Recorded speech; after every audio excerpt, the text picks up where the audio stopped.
Et là, il me propose une séance d'hypnose.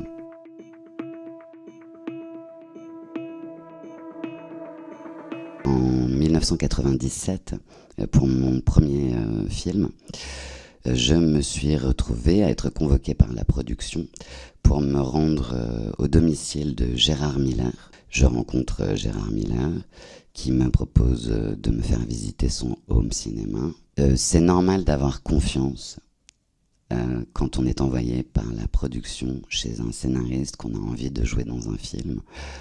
Tout ça devrait être très normal. Mais donc je me retrouve à ce domicile et là il me propose une séance d'hypnose que je refuse parce qu'encore une fois je ne vois pas, et puis je trouve le mec franchement pas sympathique, mais il commence à se tendre et à devenir un petit peu agressif.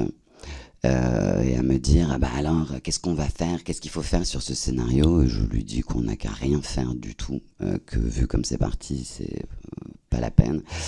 Ce à quoi il me répond qu'il retirera donc les répliques de mon personnage pour les donner à d'autres actrices. Je lui dis tant mieux. À l'époque je n'en ai pas parlé au réalisateur ni au producteur, j'aurais dû, mais comme en fait je suis parti, je me suis dit c'est juste un connard, mais bon voilà. Mais il se trouve qu'ensuite pendant le tournage, donc il y avait une classe, on avait toutes à peu près entre 18 et 20 ans. Il y a deux jeunes femmes qui assez spontanément, parce qu'elles se sont rendues compte qu'elles avaient vécu la même chose, ont parlé devant nous ouvertement. Elles ont vécu la même chose chez Gérard Miller, mais elles ont vécu la séance d'hypnose et elles ont vécu les agressions.